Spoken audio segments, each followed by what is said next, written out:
నమస్కారం. ప్రేక్షకులందరికీ శుభోదయం. ఈనాటి శ్రావణ శుభయోగం శీర్షికన నాగపంచమి లేదా గరుడ పంచమి సందర్భంగా ఎలాంటి విధి విధానాలు పాటించాలో, నాగపంచమి గరుడ పంచమికి ఉన్నటువంటి ప్రాధాన్యత ఏంటో పరిశీలిద్దాం. ఈ నాగపంచమి లేదా గరుడ పంచమి విశిష్టత గురించి దాదాపు 81 కథలను పురాణాల్లో చెప్పడం జరిగింది. వాటిల్లో ముఖ్యమైనటువంటి విషయాలను మనం పరిశీలిస్తే, శ్రావణ మాసంలో శుక్లపక్షంలో వచ్చే పంచమి తిథికి నాగపంచమి గరుడ పంచమి అనే పేర్లు రావటం వెనుక అద్భుతమైనటువంటి కారణాలు ఉన్నాయి. ఆ కారణాలు మనం పరిశీలిస్తే, సర్పాలకు తల్లి కద్రువ, గరుత్మంతుడి తల్లి వినత. వినత కద్రువ వీళ్ళిద్దరూ కూడా ఒక పందెం వేసుకున్న తరుణంలో కద్రువ చేతిలో వినత ఓడిపోతుంది. అప్పటి నుంచి కద్రువ కింద పరిచారికగా వినత పనిచేస్తూ ఉంటుంది. అయితే వినత కుమారుడైనటువంటి గరుత్మంతుడు తన తల్లి ఒక పరిచారికగా ఉండటం చూసి తట్టుకోలేక కద్రువ దగ్గరకు వెళ్ళి తన తల్లికి దాస్య విముక్తి కలిగించమని ప్రార్థిస్తాడు. అప్పుడు కద్రువ, దేవలోకంలో ఉన్నటువంటి అమృత భాండాన్ని తెచ్చి నాకు ఇచ్చినట్లయితే నీ తల్లికి దాస్య విముక్తి కలిగింపజేస్తానని గరుత్మంతుడితో పలుకుతుంది. అప్పుడు వినత కుమారుడైనటువంటి గరుత్మంతుడు దేవలోకానికి వెళ్ళి అక్కడ దేవతలందరినీ మెప్పించి అమృత భాండాన్ని తీసుకుని వచ్చి తన పినతల్లి అయినటువంటి కద్రువకి ఆ అమృత భాండాన్ని ఇచ్చి తన తల్లి అయినటువంటి వినతకు దాస్య విముక్తి కలిగించిన రోజు ఈ శ్రావణ శుక్ల పంచమి. గరుత్మంతుడు తన తల్లికి దాస్య విముక్తిని కలిగింపజేశాడు కాబట్టి శ్రావణ శుక్ల పంచమి తిథిని గరుడ పంచమి అనే పేరుతో పిలుస్తారు. అయితే ఈ గరుడ పంచమికి నాగపంచమి అనే పేరు కూడా ఉంది. దీనికి నాగపంచమి అనే పేరు రావటం వెనుక ఉన్న కారణాలు మనం పరిశీలించినట్లయితే, ఎప్పుడైతే గరుత్మంతుడు అమృత భాండం తెచ్చి తన పినతల్లి అయినటువంటి కద్రువకు ఆ అమృత భాండం ఇస్తాడో, అప్పుడు కద్రువ తన కుమారులైనటువంటి సర్పాలను పిలిచి ఈ అమృత భాండంలో ఉన్నటువంటి అమృతాన్ని స్వీకరించమని చెప్తుంది. అయితే సర్పాల అశ్రద్ధ వల్ల సర్పాలన్నీ కూడా ఆ అమృతాన్ని చేజార్చుకుంటాయి. దాంతో తల్లి అయినటువంటి కద్రువ కోపంతో సర్పాలన్నిటికీ ఒక శాపం ఇస్తుంది. జనమేజయ మహారాజు చేసేటటువంటి సర్పయాగంలో మీరందరూ అగ్నికి ఆహుతైపోవాలని చెప్పి కద్రువ శాపం ఇస్తుంది. ఆ శాప ప్రభావం నుంచి బయటపడటానికి సర్పాలలో వాసుకి సర్పం పరమేశ్వరుడి గురించి కఠోర తపస్సు ఆచరిస్తుంది. అప్పుడు పరమేశ్వరుడు ప్రత్యక్షమై ఈ వాసుకి సర్పాన్ని తన మెడలో ఆభరణంగా చేసుకుంటాడు. పరమేశ్వరుడు ప్రత్యక్షమై వాసుకి సర్పాన్ని తన మెడలో ఆభరణంగా చేసుకున్న రోజు శ్రావణ శుక్ల పంచమి, నాగపంచమి. అలాగే ఈ సర్పాలలో ఆదిశేషుడు కూడా ఈ కద్రువ ఇచ్చినటువంటి శాపానికి భయపడి శ్రీ మహావిష్ణువు గురించి తపస్సు చేస్తాడు. అప్పుడు శ్రీ మహావిష్ణువు ప్రత్యక్షమై ఆదిశేషుణ్ణి తన శేషతల్పంగా చేసుకున్నటువంటి రోజు కూడా శ్రావణ శుక్ల పంచమి. అందుకే దీన్ని నాగపంచమి అనే పేరుతో పిలుస్తారు. అలాగే సుబ్రహ్మణ్యేశ్వర స్వామి వారు దేవసేనను వివాహం చేసుకోవటానికి భూలోకానికి వచ్చి దేవసేనను వివాహం చేసుకున్న రోజు కూడా శ్రావణ శుక్ల పంచమి. అందుకే దీన్ని నాగపంచమి అనే పేరుతో పిలుస్తారు. అలాగే ఒకానొక సమయంలో పైలుడు అనే గొప్ప మహర్షికి ఉదంకుడు అనే పేరున్నటువంటి శిష్యుడు ఉన్నాడు. ఈ ఉదంకుడు తన గురువు గారైనటువంటి పైలుడి భార్య ఒక వ్రతం చేస్తూ ఉంటే ఆ వ్రతానికి ఉద్యాపన చెప్పే సమయంలో కర్ణకుండలాలు అవసరం అవుతాయి. ఆ కర్ణకుండలాలు తీసుకొని రావటానికి వెళ్ళి ఆ కర్ణకుండలాలు తీసుకుని వస్తున్న తరుణంలో తక్షకుడు వాటిని అపహరిస్తాడు. గురువు గారి భార్య చేస్తున్నటువంటి వ్రతంలో ఉద్యాపన చెప్పటానికి అవసరమైనటువంటి కర్ణకుండలాలు తక్షకుడు తీసుకువెళ్ళిన తరుణంలో శిష్యుడైనటువంటి ఉదంకుడు సర్పలోకానికి వెళ్ళి అక్కడ సర్పాలను ప్రసన్నం చేసుకొని అక్కడి నుంచి ఆ కర్ణకుండలాలు తీసుకొని వచ్చి గురువుగారి భార్యకి ఇచ్చిన రోజు కూడా ఈ శ్రావణ శుక్ల పంచమి. అంటే సర్పాలతో ముడిపడినటువంటి ఎన్నో కథలు ఉన్నాయి కాబట్టి దీన్ని నాగపంచమి అనే పేరుతో పిలుస్తారు. గరుత్మంతుడికి సంబంధించినటువంటి కథ ఉంది కాబట్టి గరుడ పంచమి అని, సర్పాలకు సంబంధించి ఎన్నో పురాణ గాథలు ఉన్నాయి కాబట్టి నాగపంచమి అని 2 రకాలైనటువంటి పేర్లు ఈ పర్వదినానికి ఉన్నాయి. ఇలా నాగపంచమి గరుడ పంచమి సందర్భంగా సర్పదేవతలను ఆరాధన చేయండి. గరుత్మంతుడిని మనసులో స్మరించుకోండి. విశేషమైన శుభయోగాన్ని సిద్ధింపజేసుకోండి. రేపటి శ్రావణ శుభయోగం శీర్షికన శ్రావణ మాసంలో వచ్చే ఆదివారం సందర్భంగా ఎలాంటి విధి విధానాలు పాటించాలో తద్వారా ఎలాంటి ప్రయోజనాలు సిద్ధింపజేసుకోవచ్చో పరిశీలిద్దాం. నమస్కారం.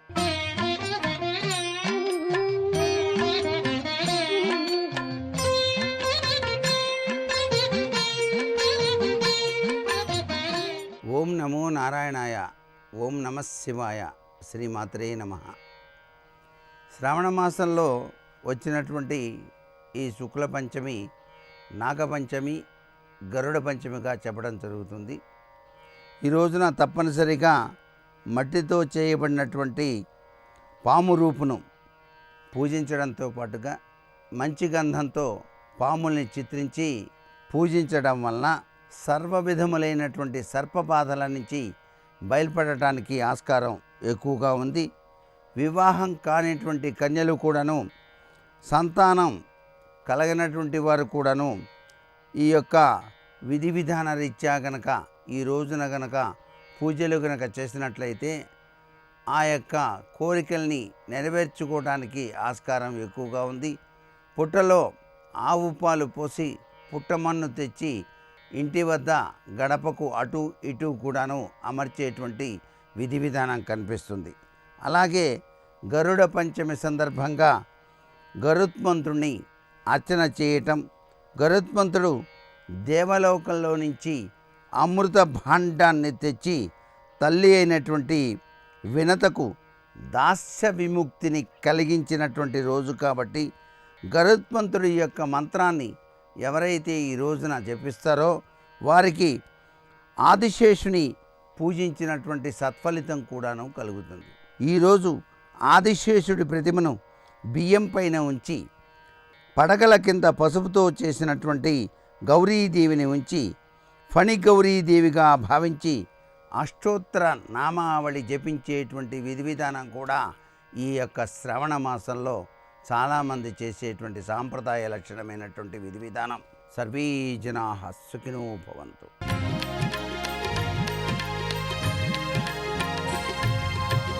రాముడు రాఘవుడు రవికులుడితడు భూమి జక్కుపతి అయిన పురుష నిధానము. రాముడు రాఘవుడు రవికులుడితడు. వాలివధ, దానిలో రామచంద్రమూర్తి యొక్క సూక్ష్మమైన ధర్మ ఔచిత్యములు ఇవన్నీ చెప్పుకోవడం జరిగింది. అటుపై సుగ్రీవునికి పట్టాభిషేకం జరిగినది. ఆ తర్వాత చాతుర్మాస్యములు పూర్తయ్యాయి. చాతుర్మాస్య కాలంలో ఏ ప్రయత్నములు అవి చేయకుండా ఉండడం జరిగినది. తర్వాత శరదృతువు ప్రవేశించింది. ఇప్పుడు సీతాన్వేషణార్థమై సుగ్రీవుడు చేయవలసినటువంటి కార్యక్రమములు వాటి విషయంలో జాప్యం జరుగుతున్నది. ఇతనికి చాలా కాలం తర్వాత రాజ్యం తిరిగి లభించాక భోగాసక్తుడై దాంట్లో ఉంటూ కార్యాన్ని కాస్త విస్మరించడం జరిగినది. అది గమనించిన మంత్రి అయిన హనుమంతుడు సుగ్రీవుని హెచ్చరిస్తున్నాడు. ఇక్కడ హనుమంతుని యొక్క రాజనీతిజ్ఞత కూడా మనం చూడవచ్చు. హనుమంతుని అనేక విధాలుగా పరిశీలిస్తూ మనం వెళుతున్నప్పుడు ఒక మంత్రి రాజు దగ్గర ఎలా మాట్లాడాలి, అదేవిధంగా రాజు ఏమరపాటుగా ఉన్నప్పుడు ఏ విధమైన హెచ్చరికలతో అప్రమత్తుడిని చేయాలి అనేటువంటిది ఒక మంత్రి కర్తవ్యాన్ని ఎంత చక్కగా నిర్వహిస్తున్నాడో పరిశీలించాలి. అదేవిధంగా మనకు కూడా కార్యనిర్వహణలో ఇటు భోగానికి కర్తవ్యానికి పరిమితులు ఏమిటుంటాయనేది కూడా తెలుసుకోవడానికి ఈ అంశం చాలా పనికొస్తుంది. రామాయణాన్ని ఆధారం చేసుకుని మన కర్తవ్యాన్ని కూడా తెలుసుకోవాల్సిన అవసరం చాలా ఉన్నది. ఉత్పన్న రాజ్య సందేశం కామవృత్తం అవస్థితం నిశ్చితార్థోర్థతత్వజ్ఞ కాలధర్మ విశేషవిత్. సుగ్రీవుడు ఎప్పుడైతే కామపరతంత్రుడి ఉన్నాడో ఆ రాజ్యస్ఫూర్తి క్రమంగా దెబ్బతినడం జరిగింది. దానితో వాయుపుత్రుడైన హనుమంతుడు అతను కర్తవ్యోపదేశం చేస్తున్నాడు. ఆ మాటలు ఎలా ఉన్నాయంటే ప్రసాద్య వాక్యైర్మధురై హేతుమద్భి మనోరమే. హనుమంతుని మాటలను వర్ణించేటప్పుడు వాల్మీకి పరమానందం కలుగుతున్నది. చాలా ప్రసన్నముగా మధురమైనటువంటి వాక్కులతో, పైగా హేతువంతమైనటువంటి వాక్కులతో హేతుబద్ధంగా మాట్లాడుతున్నాడు. మనోరంజకమైనటువంటి మాటలు, వాటిని హరీషః అంటే వానరోత్తముడైనటువంటి హనుమంతుడు మాట్లాడుతున్నాడు. అది హితం తత్వంచ పథ్యంచ సామధర్మార్థ నీతిమత్. హితమైనది, యథార్థమైనది, అదేవిధంగా పథ్యమైనది. అంటే అది వినడానికి బాగుండకపోయినా ప్రయోజనం కలిగించేటువంటిది. అలాంటి మాటల్ని మాట్లాడుతున్నాడు. రాజ్యం ప్రాప్తం యశశ్చైవ కౌలీ శ్రీరభివర్ధిత. నీకిప్పుడు అదృష్టవశాత్తు మంచి రాజ్యం లభించింది, కీర్తి లభించింది, సంపద లభించింది, అన్నీ బాగున్నాయి. కానీ మిగిలిన పని ఒకటి ఉందయ్యా, అది మిత్రాణం సంగ్రహ శేష. మిత్రకార్యాన్ని పూర్తి చేయడం మిగిలి ఉన్నది. అది చాలా ముఖ్యమైన సుమ. మిత్రుని యొక్క కార్యాన్ని సకాలంలో చేసినటువంటి వాడే సాధు అనిపించుకుంటాడు. నీ కీర్తి కూడా వృద్ధి చెందుతుంది. రాజైనటువంటి వాడు మూడింటి విషయంలో జాగ్రత్తగా ఉండాలి. యస్య కోశశ్చ దండశ్చ మిత్రాణ్యాత్మాచ భూమిప. కోశము, దండము, మిత్రులు అన్నారు ఇక్కడ. అంటే కోశాగారము, సైన్యము, మిత్రులు. అంటే రాజుకి మిత్రులు, శత్రువులు కూడా ఉంటూ ఉంటారు. మిత్రబలం. ఈ మిత్రబలం పట్ల చాలా జాగ్రత్తగా ఉండాలి. వారిని ఎప్పటికప్పుడు తృప్తిపరుస్తూ ఉండాలి సుమా. తద్భవాన్ వృత్త సంపన్న స్థితపతి నిరత్యయే మిత్రార్థం అభినీతార్థం యథావత్ కర్తుమర్హతి. నువ్వు నిజానికి సదాచార సంపన్నుడివి, ధర్మ ప్రకారం వెళ్ళేవాడి, కానీ మిత్రార్థం చేయవలసినవి చెయ్యకపోతే దోషం వస్తుంది. పైగా మిత్రుడి పని నువ్వు చెయ్యాల్సి ఉన్నప్పుడు అతడి చేత అడిగించుకోకుండా నువ్వు చేయడం చాలా ముఖ్యం. అంతేగాని ఇంకా చెయ్యలేదేమి అని ఆయన వచ్చి అడగకుండా ఆ కర్తవ్యం నువ్వు చేసినప్పుడే మిత్రధర్మం మరింత నెరవేరుతుంది. ఎస్తు కాలవ్యతీతేషు మిత్రకార్యేషు వర్తతే సకృత్వా మహతోప్యర్థ నమిత్రార్థేన యుజ్యతే. మిత్రుని కార్యం ఎవరు సకాలంలో చేస్తారో వాడికి అనర్థాలు అనేవి ఉండవు సుమ. మిత్రకార్యం చెయ్యకుండా నువ్వు ఎన్ని కార్యాలు చేసినప్పటికీ ఫలితం లేదు. పైగా చెప్పేటప్పుడు ఒకరికొక మాట మనం ఇచ్చి చేస్తాము అన్న తర్వాత మళ్ళీ వాళ్ళు వచ్చి ఇంకా చేయలేదేమండి అనిపించుకోకుండానే చేయాలట. ఇది కార్యాన్ని నెరవేర్చవలసినటువంటి పద్ధతి. అందులో రాజైనటువంటి వాడు మిత్రుల్ని నిలుపుకునేటప్పుడు ఇది చాలా ముఖ్యము సుమా. పైగా ఇది సీతాన్వేషణకు తగిన సమయం. అక్కడ రామచంద్రమూర్తి కూడా తగిన సమయం అయ్యింది, ఇంకా ఇతడు ప్రయత్నం చేయట్లేదని కోపం కలుగుతుంది సుమా రామునికి. నిజంగా హనుమంతుడు ఇలా అంచనా వేస్తాడు, రాముడికి ఆ సమయంలో కోపం కూడా కలుగుతుందండి. ఇక్కడ అది రాముడి దోషం కాదు, అది అక్కడ. ఎందుకంటే తాను సీతా వియోగంతో ఉన్నాడు, తొందరగా కార్యం జరగాలి. భయంకరమైన రాక్షసుడి చేతిలో బంధింపబడి ఉంది సీతమ్మ. ఆమె ఆనవాళ్ళు తెలియాలి, దానికే ప్రయత్నం చేయాలి. ఇంతవరకు ప్రయత్న కాలం కాదు కనుక ఆగారు. ప్రయత్న కాలం వచ్చినప్పుడు ఆలస్యం జరిగితే కోపం రావడం సహజమే, వస్తుందని కూడా చెప్తున్నాడు ఇక్కడ. అదే నచ్చ కాలం అతీతంతే నివేదయతి కాలవిత్ త్వరమాణోపి సన్ ప్రాజ్ఞ తవ రాజన్ వశానుగ. అందుకు రామచంద్రమూర్తి కూడా త్వరపడుతున్నాడు, నీపై ఆధారపడున్నాడు. కనుకనే నువ్వు తొందరగా చేయవలసిన కార్యాన్ని చేయాలి. పైగా పూర్వంతేన కృతం తవ, అతడు నీకు చేసిన ఉపకారాన్ని మర్చిపోకు. చేసిన ఉపకారాన్ని మరువరాదు. నీకు అతడు ఈ రాజ్యము, ఈ సంపద ఇవన్నీ అనుభవిస్తున్నావంటే ఆయన వల్లనే. అందుకే అతని ప్రేరణ రాక ముందే నువ్వు ఈ కార్యాన్ని చెయ్యాలి అనేది బోధిస్తున్నాడు ఇక్కడ. దీన్ని బట్టి మంత్రి ఎప్పటికప్పుడు రాజు కర్తవ్యాన్ని చెప్పడం, తప్పు చేయకుండా కాపాడడం అనేది ఎంత అవసరమో రాజు చేత తప్పు జరగకుండా మంత్రి గమనించుకోవాలి. అకర్తురపి కార్యస్య భవాన్ కర్త హరీశ్వరా. అసలు నిజానికి ఏ మేలు చెయ్యని వాళ్ళకు కూడా ఉపకారం చెయ్యాలి అంటారే, అలాంటిది ఇంత మేలు చేసిన వాడికి నువ్వు ఉపకారం చేయడం ప్రత్యుపకారం అవుతుంది. కనుకని దీని కర్తవ్యం. పైగా ఇంకొక మాట చెప్తున్నాను విను. రామునికి ఎవరి సహాయమో అక్కర్లేదు, నీ సహాయం చెయ్యనే చెప్తున్నానే కానీ నిజానికి నీ సహాయం రామచంద్రమూర్తికి అక్కర్లేదు. ఆయన ప్రతాపమేంటో నాకు తెలుసు. కామం ఖలు శరైశక్త సురాసుర మహోరగాన్ వశే దాసరధికర్తుం తత్ప్రతిజ్ఞాంతు కాంక్షతే. మొత్తం దేవాసుర నాగాదులందరినీ కూడా ఒక్క రాముడే ఎదుర్కొనగలడు. కానీ నువ్వు ప్రతిజ్ఞ చేశావు, నేను నీ భార్య విషయంలో అన్వేషణకు సహకరిస్తాను, చేస్తానని. నీ ప్రతిజ్ఞను నీవు నిలుపుకోవాలి సుమా. పైగా రామచంద్రమూర్తి చేసినటువంటి పని సామాన్యమైనటువంటిది కాదు. ప్రాణములను కూడా లెక్క చేయకుండా వధించడమే, వాలిని వధించడం అంటే సామాన్యం కాదు. వాలి మహాబలపరాక్రమశాలి, అతను ఒక్క బాణంతో కొట్టడమే నా కష్టమే. అంత పని చేసేటంటేనే ఆయన యొక్క ధైర్యాన్ని, సాహసాన్ని మెచ్చుకోవాలి. సర్వం శ్రీ రామచంద్ర చరణారవిందార్పణమస్తు. స్వస్తి.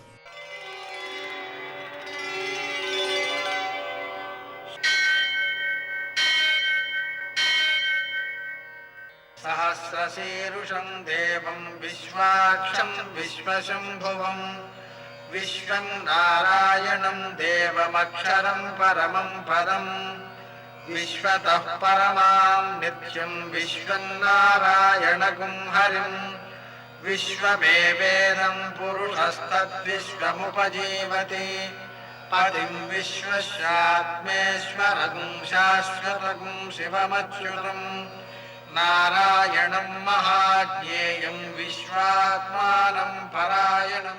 సూర్యశౌర్యమథేందురింద్రపదవీ సన్మంగళం మంగళం. పద్మావతి ప్రణయలాలిత ముగ్ధదేహ శ్రీ వెంకటేశ రుణమోచనమస్తు మహ్యం. నేటి కాలమాన విశేషాలను గమనిద్దాం. స్వస్తి శ్రీ చాంద్రమాన శార్వరినామ సంవత్సరం దక్షిణాయనం, వర్ష ఋతువు శ్రావణమాసం, శుక్లపక్షం శనివారం. సూర్యోదయం 5:57, సూర్యాస్తమయం 6:48. తిథి పంచమి మధ్యాహ్నం 12:02 వరకు, నక్షత్రం ఉత్తర మధ్యాహ్నం 2:18 వరకు, వర్జం రాత్రి 10:07 నుంచి 11:36 వరకు, దుర్ముహూర్తం ఉదయం 5:57 నుంచి 7:40 వరకు, అమృతకాలం ఉదయం 7:37 నుంచి 9:06 వరకు, రాహుకాలం శనివారం కాబట్టి ఉదయం 9 నుంచి 10:30 వరకు, అష్టకవర్గ రీత్యా శుభప్రదమైన సమయం మధ్యాహ్నం 12:30. నేటి విశేషం శ్రావణ శనివారం. శ్రావణ మాసంలో శనివారం రోజున వెంకటేశ్వర వ్రతాన్ని ఆచరిస్తూ ఉంటారు. దాన్ని ఆచరించడం ద్వారా శనిగ్రహ దోషాలు తొలగడంతో పాటుగా సకల శుభాలు చేకూరుతాయి. అలాగే శనివారం కాబట్టి మనం ఒక కేజీంపావు నువ్వుల నూనెతో శివునికి అభిషేకం చేసుకుని దాంట్లో పసుపు కలిపి ఆవులకి రాయడం, 1/2 కేజీ నల్ల నువ్వులతో శివునికి పూజ చేసి వాటిని ఆవులకు పెట్టడం, హనుమాన్ చాలీసా పారాయణ చేయడం, హనుమంతునికి ఆకు పూజ సింధూరు పూజ ఆరాధించడం, అప్పాలు నివేదన చేయడం, ప్రదక్షిణాలు చేయడం, ఇవన్నీ కూడా శని దోషాలను నివారించడంతో పాటు సకల శుభాలను చేకూరుస్తాయి. ఆ స్వామివారికి వడమాల సమర్పించినట్లయితే రాహు సంబంధమైన దోషాలు తొలగిపోతాయి. వర్తమాన కాలంలో ఈ అనారోగ్యం అందరినీ బాధిస్తున్న దృష్ట్యా ఆ దోష నివారణకు కూడా ఈ రాహువుకు శాంతి అవసరం కాబట్టి వడమాల సమర్పించడం అనేటువంటిది ఈ అనారోగ్యాన్ని జయించడానికి కూడా ఉపకరించేటువంటిదిగా ఉంటుంది. అలాగే ఈరోజు నాగ పంచమి, గరుడ పంచమి కావడం ద్వారా నాగులను పూజించుకోవడం ద్వారా సంతానం యొక్క అభివృద్ధి, అలాగే గరుడ పూజ ద్వారా విష పదార్థములను జయించే శక్తి ఏర్పడతాయి. ఈ గరుడ పంచమి నాడు గరుడుని పూజించుకోవడం ద్వారా విషాన్ని జయించేటువంటి శక్తిని మనం సంపాదించుకోగలుగుతాం. నేటి ఆణిముత్యాలు.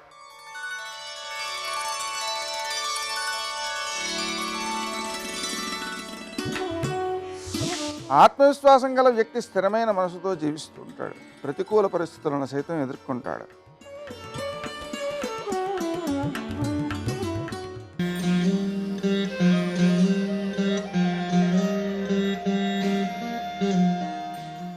ఈ రోజున ఆ సుబ్రహ్మణ్యేశ్వర స్వామిని పూజించినా స్మరించినా ఆ స్వామి అనుగ్రహం కలుగుతుందంటారు.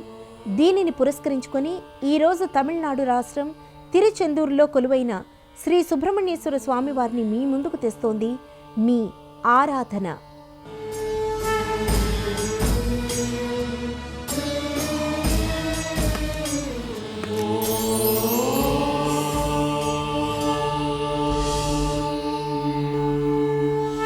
దేవతలకు దేవుడు, ఆశ్రిత జన రక్షకుడు, శక్తిని ఆత్మవిశ్వాసాన్ని ఇచ్చే మహిమాన్విత దైవమైన సుబ్రహ్మణ్యేశ్వరుడు కొలువైన దివ్యధామం తిరుచెందూరు. భారతదేశాన ఆగ్నేయ దిక్కున ఉన్న కీర్తి నొందిన సముద్ర తీర పుణ్యక్షేత్రాల్లో తిరుచెందూరు ఒకటి. తమిళనాడులో ఉన్న 6 ప్రసిద్ధ సుబ్రహ్మణ్య క్షేత్రాలలో ఈ క్షేత్రం కూడా ఒకటి. ఒకప్పుడు శూరపద్మన్ అనే రాక్షసుడు తన శక్తివంతమైన సైన్యంతో తిరుచెందూరుకు సమీపాన గల వీరమహేంద్రపురంలో సముద్రపు అడుగున కోటలో బస చేయడం వల్ల మురుగన్ దైవ సైన్యం ఈ క్షేత్రంలో బస చేసిందట. ఆ కారణంగానే స్వామి ఆలయం ఇక్కడ నెలకొని ఉంది అంటారు. శ్రీ సుబ్రహ్మణ్యేశ్వర స్వామి నామస్మరణతో మారుమ్రోగే ఈ దివ్యాలయం సుబ్రహ్మణ్య క్షేత్రాలలో విశిష్టమైనదిగా పేర్గాంచింది. తిరుచెందూరు ఆలయం ప్రతి హైందవ భక్తునిచే పూజింపబడుతోన్న పవిత్ర యాత్రాస్థలం. దేవాలయపు ప్రధాన భాగమంటపం 124 స్తంభాలు గల విస్తీర్ణ మంటపం.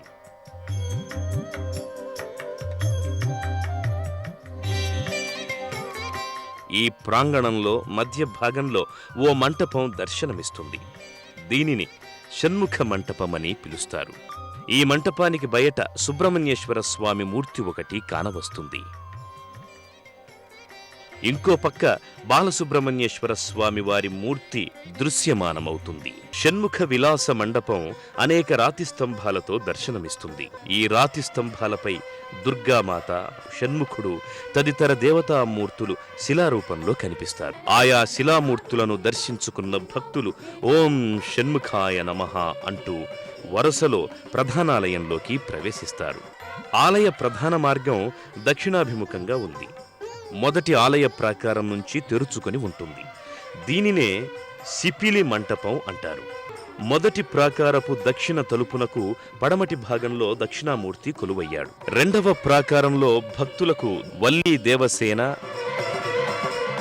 చండికేశ్వరుడు, నటరాజు, కాలభైరవుడి శిలామూర్తులు దర్శనమిచ్చి భక్తులలో భక్తిభావాన్ని ప్రోది చేస్తాయి.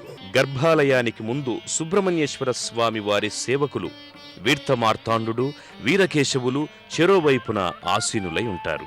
ఆ స్వాములను దర్శించుకున్న భక్తులు అనంతరం గర్భాలయ ప్రాంగణంలోకి చేరుకుంటారు. ఈ ప్రాంగణంలో శ్రీ బాలసుబ్రహ్మణ్యేశ్వర స్వామి ఉత్సవమూర్తి కనిపిస్తూ ఉంటుంది.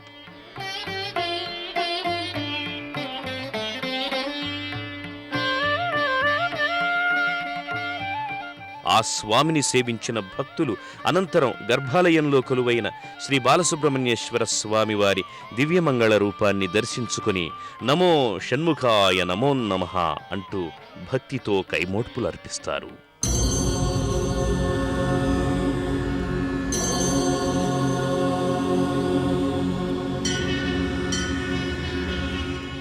ఈ స్వామిని ఇక్కడ బ్రహ్మచారిగా పరిగణిస్తారు. దేవయానితో వివాహం కావడానికి పూర్వమున్న విగ్రహంగా దీనిని చెబుతారు. ఈ ఆలయానికి వచ్చే భక్తులు తమ మొక్కుబడులలో భాగంగా ఇక్కడ స్వామివారికి కావడిలను సమర్పిస్తారు. పాల కావడి, పన్నీరు కావడి, పుష్ప కావడి, చందన కావడి తదితరాలు ఇందులో భాగం పంచుకుంటాయి. భక్తులు ఆయా కావడుల్ని స్వామివారికి సమర్పించుకుని తమ మొక్కుబడుల్ని తీర్చుకుంటారు. ఈ ఆలయంలో ఏటా జరిగే స్కంద షష్ఠి ఉత్సవాన్ని అత్యంత వైభవంగా నిర్వహిస్తారు. ఈ ఉత్సవాలలో భక్తులు అత్యంత భక్తి శ్రద్ధలతో పాలు పంచుకుంటారు. తిరుచెందూరు శ్రీ సుబ్రహ్మణ్యేశ్వర స్వామి దర్శనం సర్వమంగళకరం, సర్వశుభకరం. విశేషమైన పుణ్యఫలాలనిచ్చే ఈ దివ్యక్షేత్ర సందర్శనం బహుజన్మల పుణ్యఫలంగా భక్తులు భావిస్తారు. ఓంకారరూపిణి క్లీంకారవాసిని జగదేకమోహిని ప్రకృతి స్వరూపిణి. ఒక వ్యాపారం చెయ్యాలనుకున్నారనుకోండి, ఊళ్ళో వాళ్ళందరినీ పెట్టుబడి పెట్టమంటే పెట్టరు.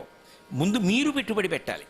మీ దగ్గరున్నది పెట్టుబడి పెట్టి నేను పెట్టుబడి పెడుతున్నాను, మీరందరూ కూడా కలిసి రండి అన్నారనుకోండి, వాళ్ళు నమ్మి పెట్టుబడి పెడతారు. ఆయన ఇంత పెట్టుబడి పెట్టాడు కాబట్టి మనం కూడా నమ్మి పెట్టచ్చని. భగవంతుణ్ణి చేరడానికి మొదటి పెట్టుబడి ఏది అంటే ఈ శరీరం. ఈ శరీరం ఒరిపిడికి గురైతే తప్ప మీరు భగవంతుణ్ణి చేరలేరు. ఆసన శుద్ధి, ముందు కూర్చోవడమో నించోవడమో, పోనీ కూర్చోలేకపోయావు ఇబ్బంది ఏం లేదు, దాని వలన వచ్చిన నష్టం ఏం లేదు. ఒక్కొక్కసారి వైకలభ్యం ఉంటుంది శరీరంలో, అదేం పెద్ద దోషం కాదు. కానీ నువ్వు ఎలా కూర్చున్నావో అలా అందులో ఇక కష్టాన్ని మాత్రం చూస్తూ కూర్చోకూడదు. ఇంకా అయిన దానికి కాని దానికి అన్నిటికీ సుఖమే అడిగితే, నాకు ఎప్పుడూ గాలి తగులుతూ ఉండాలండి, నేను ఎప్పుడూ సంతోషంగా ఉండాలండి, నీ సుఖంగానే ఉండాలండి. నీ శరీరము సిద్ధం కావాలి బడలిక పొందడానికి. ఒక ఉత్సవం చేయడం అంటే ఎంతో క్లేశం. శరీరం నలుగుడు పడుతుంది, మనసు నలుగుడు పడుతుంది, విశ్రాంతి తగ్గుతుంది. అయినా మీరు దానిలో సంతోషాన్ని పొందుతున్నారనుకోండి, అప్పుడు మీకు మాధుర్యము దాని యందు ప్రసరిస్తుంది, అందులో మీరు తీపిని పొందుతారు. అలా పొందలేదనుకోండి, మన్మధుడి చేతిలో ఉన్న చెరుకు విల్లులోంచి బాణాలు పడుతున్నాయని గుర్తు. అమ్మవారి చేతిలో బాణం పడుతోందనుకోండి, సప్త ధాతువులతో ఈ శరీరాన్ని ఇంత అద్భుతంగా నిర్మించినది ఆ తల్లి. దీనికి మనసిచ్చింది, బుద్ధి ఇచ్చింది, ఇంత వైభవం ఇచ్చింది, భార్యనిచ్చింది, 2 బిడ్డల్నిచ్చింది, ఇంత కీర్తినిచ్చింది, ఇంత గౌరవాన్నిచ్చింది, జ్ఞాపక శక్తినిచ్చింది. ఆ తల్లి ఉత్సవంలో అలా నిలబడడం కన్నా నాకేం కావాలి? అలా చేయడంలో నా ఒళ్ళంతా చెమటతో తడిసి ముద్దయిపోతే అంతకన్నా నాకేం కావాలి జీవితంలో? ఆ చెమటతో తడిసిపోయిన బట్టలు విప్పి చూసుకునే, అమ్మా ఇవాళ నీ సేవలో నా బట్టలు తడిసిపోయే చెమటలో చాలమ్మా, రోజు 1 గంటైనా నా బట్ట ఇలా చెమటతో తడవాలి నీ సేవలో, నన్ను అనుగ్రహించు అన్నారనుకోండి, అమ్మవారి చెరుకు విల్లులోంచి పడుతున్నాయి బాణాలు. అదే విల్లు. కానీ మనిషి ఎదుగుతున్నాడు, ఉద్ధానం అంటే మనిషి ఆ పైకి ఎక్కుతున్నాడు అనడానికి ఉదాహరణ ఏమిటి అంటే, ఎంత ఉరిపిడినైనా సహించడానికి సిద్ధపడతాడు. ఒక వ్యాపారి ఎలా అయితే తన దగ్గర డబ్బు పెట్టుబడి పెడతాడో, సాధకుడు ముందు పెట్టుబడి ఏది పెట్టాలి అంటే శరీరాన్ని పెట్టాలి. ఒక విషయం ఉంది, తెల్లవారుజాము 4 గంటలకి లేవాలి, నువ్వు సంతోషంగా లేవాలి. అబ్బా ఇవాళ కామాక్షి పరదేవత అభిషేకం, నా అదృష్టం. ఎక్కడో కాంచీపురంలో అభిషేకం జరుగుతుంది. కాంచీపురంలో అభిషేకం జరిగినప్పుడు దగ్గరికి వెళ్ళి కూర్చోవడం అంటే అంత తేలిక విషయమా? అసలు కామాక్షి అమ్మవారి దేవాలయంలో పూజా విధానాన్నంతటినీ కూడా దుర్వాసో మహర్షి రచన చేశారు. ఆయన అనుగ్రహించింది అమ్మవారు. ఇప్పటికీ మీరు తెల్లవారుజామున 5:30 ఆ సమయానికి మొట్టమొదట ఒక పెద్ద ఆవుని తీసుకొస్తారు. ఆ ఆవు సర్వమంగళప్రదంగా ఉంటుంది. అది పృష్ఠభాగం అమ్మవారి వైపు పెట్టి, ముఖభాగం మన వైపు పెట్టి నిలబడుతుంది. దానికి పూజ చేస్తారు. చిత్రం ఏమిటంటే, ఆ పైన ఉన్నటువంటి చూరుకి తగులుతుంటుందో ఏనుగు, అది వస్తుంది. ఈ ఆవు పూజ తీసుకుంటూ ఉంటుంది. దాని పక్కనే ఏనుగు నిలబడుతుంది. ఆవు కించిత్ కదలదు ఏనుగు వచ్చిందని. అది చక్కగా పృష్ఠభాగం అమ్మవారి వైపు పెట్టి పూజ తీసుకుంటుంది. పూజ అయిపోయిందని ఎవరు చెప్పక్కర్లేదు, ఇలా అనక్కర్లేదు. పూజ అయిపోయి మంగళహారతి ఇవ్వగానే ఆవు ప్రదక్షిణ పురస్సరంగా వెళ్ళిపోతుంది. ఏనుగొచ్చి తన శరీరాన్ని సావకాశం చేసుకుంటుంది. చేసుకుని పృష్ఠభాగం మన వైపు పెట్టి ముఖభాగం అమ్మవారి వైపు పెడుతుంది. దాని తొండం ఆలయం లోపలికి వెళ్ళిపోతుంది. ఎంత ఉబ్బిడిగా నించుంటుందంటే, తొండం చాపి బుట్టలో ఉన్న అరటిపళ్ళు కూడా అడగదు, అలా నించుంటుంది. ప్రధాన అర్చకుడు పూజ చేసి చక్కగా ఆ అరటిపళ్ళు నైవేద్యం పెట్టి ఇలా తొండానికి ఇస్తే తీసుకుని నోట్లో పెట్టుకుంటుంది. పూజ అయిపోయింది, ఎవరు చెప్పక్కర్లా. అక్కడ 50 మంది ఉన్నారనుకోండి, అలా ఆగి వాళ్ళని తప్పుకున్న తర్వాత వాళ్ళకి ఇబ్బంది కలగకుండా వాళ్ళ మధ్యలో ఉంచి గంట మోగుతుండగా బయటికి వెళ్ళిపోతుంది. అమ్మవారి అభిషేకం ప్రారంభమైందనుకోండి, కామాక్షి అభిషేకం ఒక అద్భుతం. ఎందుకని అంటే, మీకు అప్పటి వరకు ఒకలా కనపడుతుంది కామాక్షి. పసుపు నీళ్లు పోస్తారు ఆవిడ మీద. పసుపు నీళ్లు పొయ్యగానే నేను పరమ సత్యం చెప్తున్నా, రోమాంచితం అవుతుంది చూసేవాడికి. గాయత్రీ మంటపంలో కూర్చుని చూసే అదృష్టాన్ని పొందితే, అంటే దగ్గరగా గాయత్రీ మంటపంలో కూర్చుని చూస్తే మీరు పులకరించిపోతారు. ఎందుకో తెలుసా? పక పక పక పక నవ్వడం స్పష్టంగా కనపడుతుంది. అప్పటి వరకు కనపడదు. పసుపు నీళ్లు పొయ్యగానే ఆవిడ పాతివ్రత్యం, సువాసినిత్వం, ఎర్రగా ఇంత నవ్వు నవ్వుతుంది. అసలు నేను మీతో ఒక సత్యం చెప్తున్నాను, ఆవిడ ఇప్పటికీ కళ్ళు తిప్పుతుంది. ఎందరో పెద్దలు ఆవిడ కళ్ళు తిప్పుతూ ఉండగా అనుభవించిన వాళ్ళు ఉన్నారు. ఇప్పటికీ తిప్పుతుంది ఆవిడ. అక్షి సంబంధం కాదు, కళ్ళు తిప్పుతూ కనపడుతుంది. 2 గుడ్లు తిరుగుతాయి, తిరుగుతూ దర్శనమిస్తుంది. కాబట్టి ఆ తల్లి యొక్క వైభవం అటువంటిది. ఆవిడ అనుగ్రహానికి నోచుకున్నాడు అనుకోండి, ఒకసారి అటు తిరిగింది అనుకోండి మనసు, తిరిగితే ఆవిడ చేతిలో ఉన్న చెరుకు విల్లు నుంచి బాణములు పడతాయి. పడితే ఆ క్లేశమునందు సంతోషం ఉంటుంది. అబ్బా అమ్మవారి దగ్గరికి తెల్లవారుజామున రావడం, ఈ కూర్చోవడం, ఆ పూజ, ఆ ఏకాంత మందిరంలోంచి బయటికి వస్తుంది. ఏకాంబరేశ్వరుడితో కలిసి పడుకున్న తల్లి బయటికి వస్తూ, సువాసినులు ఆ సమయంలో ఎవరు నిలబడి ఉంటారో వాళ్ళందరికీ అమ్మవారి దగ్గర కుంకుమ బహూకరణ చేస్తూ వెడుతుంది. ఆ సన్నివేశం అవన్నీ చూస్తుంటే, నేను మిమ్మల్ని తీసుకెళ్ళి తెల్లవారకట్ట కాంచీపురంలో ఇవి చూపించి గాయత్రీ మంటపంలో కూర్చోబెట్టి నేను మీకు అభిషేకం చూపించాను అనుకోండి, మీరు బయటికి వచ్చి 4ంటికి లేచానండి అన్నారనుకోండి, మన్మథ బాణం పడిందని గుర్తు. అబ్బా 4ంటికి లేస్తే లేచాను కానండి, లేవకపోతే ఎంత కోల్పోతునో, అబ్బా ఇవాల్టి రోజే రోజండి అన్నారనుకోండి, అమ్మవారి చేతిలోని చెరుకు విల్లు నుంచి బాణం పడిందని గుర్తు. ధనస్సదే. భగవత్ సంబంధమునందు సేవయందు 10 మందిని సంతోషపెట్టడంలో మీరు తృప్తిని పొందుతున్నారనుకోండి, అమృతత్వం. అమ్మవారి చేతి చెరుకు విల్లు నుండి బాణములు పడుతున్నాయి. సర్వం శ్రీ ఉమామహేశ్వర పరబ్రహ్మార్పణమస్తు. స్వస్తి.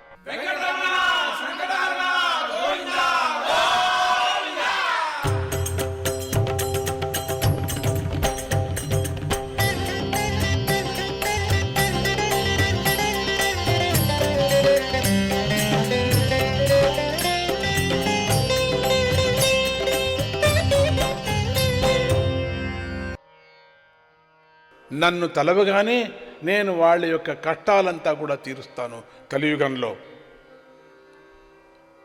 అలా ఈ కలియుగం అంతం వరకు కూడా తిరుమలపైనే నేను ఉంటాను అన్నాడు శ్రీనివాసుడు.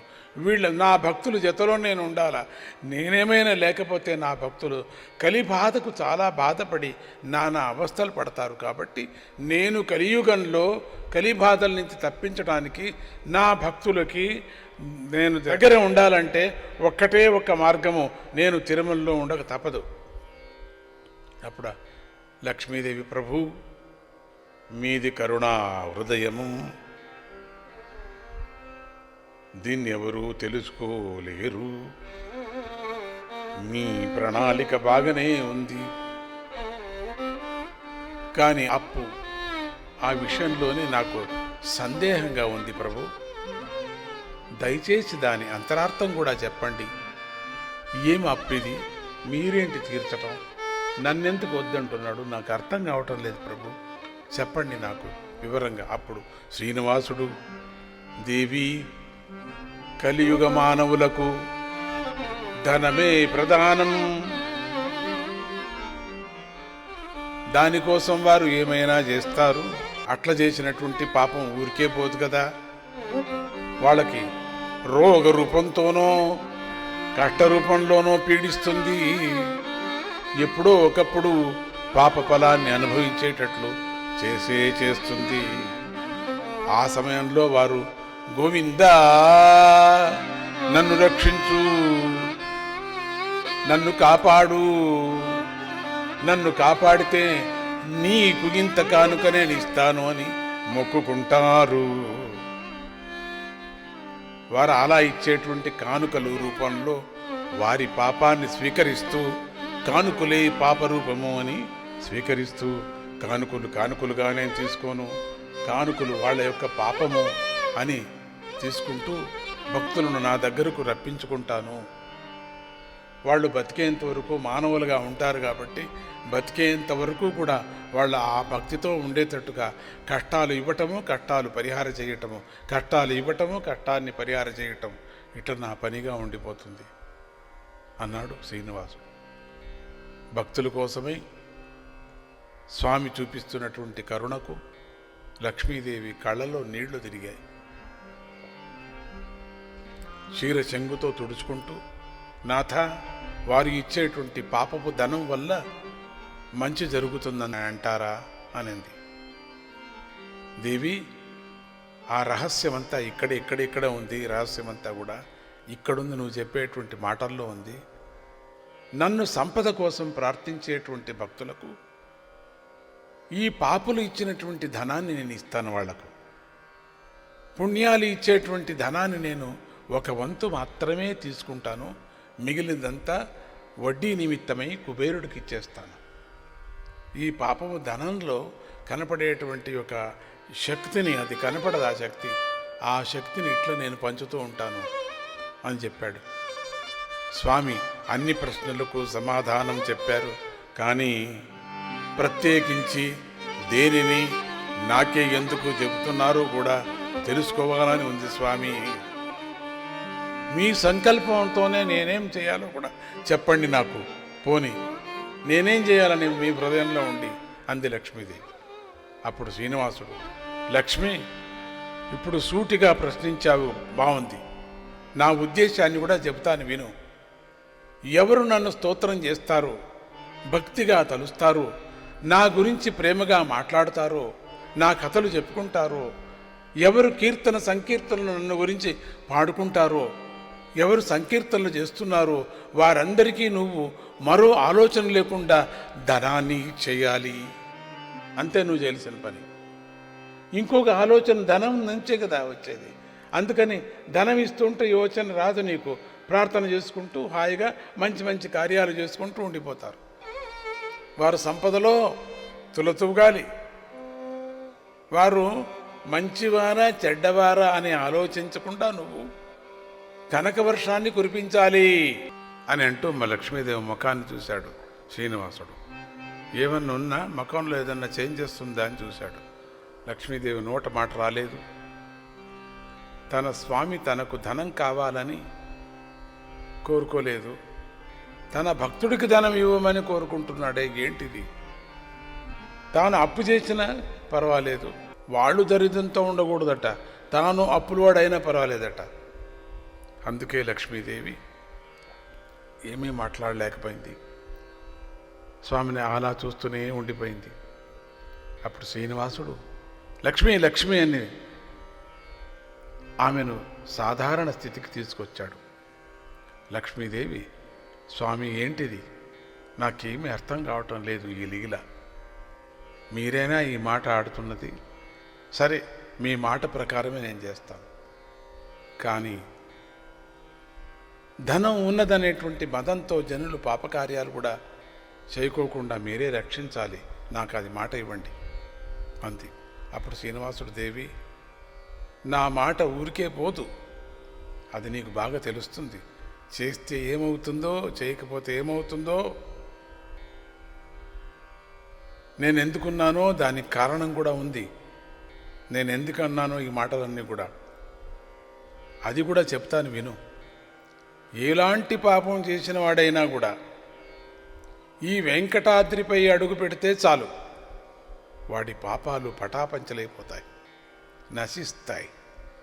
వాడు ఈ క్షేత్రంలో కొద్దిగా దానం చేసినా వాడి పుణ్యం 10 అవుతుంది. నన్ను పూజిస్తే వాడికి సర్వశుభాలు కలుగుతున్నాయి.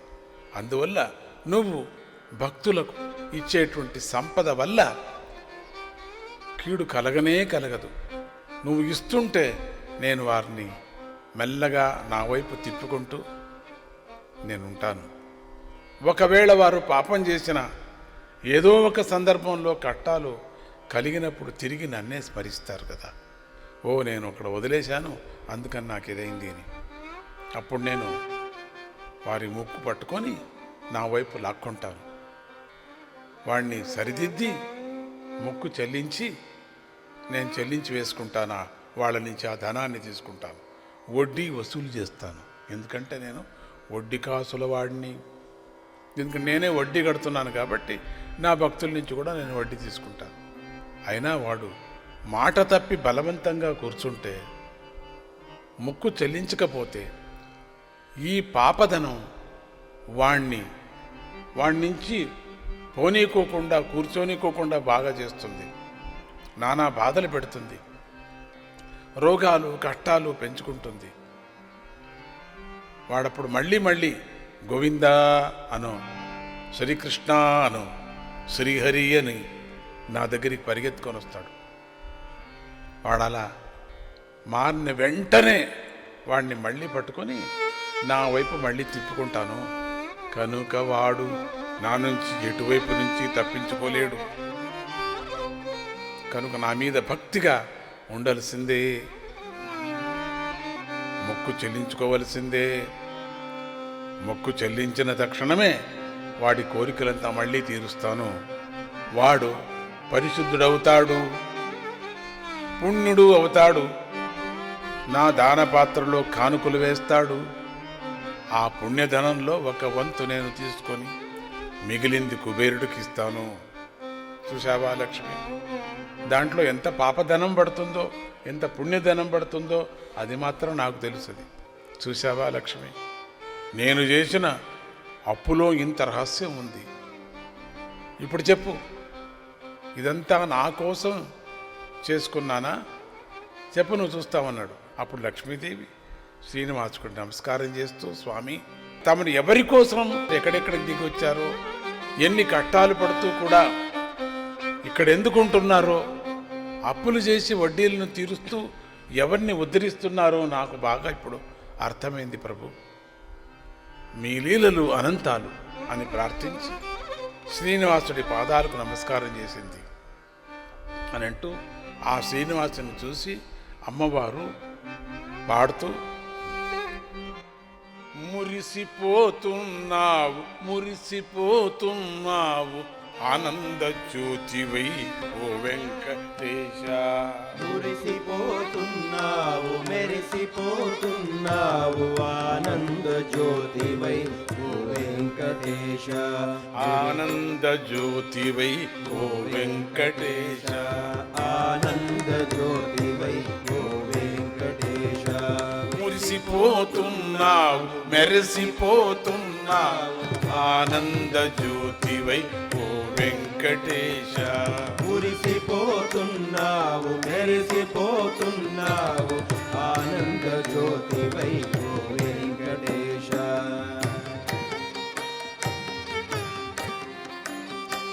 ఒకనాడు వజ్రాల మకుటమ్ము తలదాల్చి ఒకనాడు వజ్రాల మకుటమ్ము తలదాల్చి ఒకనాడు వజ్రాల మకుటమ్ము తలదాల్చి ఒకనాడు వజ్రాల మకుటమ్ము తలదాల్చి వడలల్ల బంగారు వస్త్రం ధరించి వడలల్ల బంగారు వస్త్రము ధరించి పూమాలల పాద శీర్షము కైసేసి పూమాలల పాద శీర్షము కైసేసి నుదుట తిరునామంబు నిగ నిగల్ తెగమించి నుదుట తిరునామంబు నిగ నిగల్ తెగమించి నిగ నిగల్ తెగదించి నిగ నిగల్ తెగమించి నిగ నిగల్ తెగమించి నిగ నిగల్ తెగమించి మురిసిపోతున్నావు మెరిసిపోతున్నావు ఆనంద జ్యోతివై ఓ వెంకటేశ. మురిసిపోతున్నావు మెరిసిపోతున్నావు ఆనంద జ్యోతివై ఓ వెంకటేశ.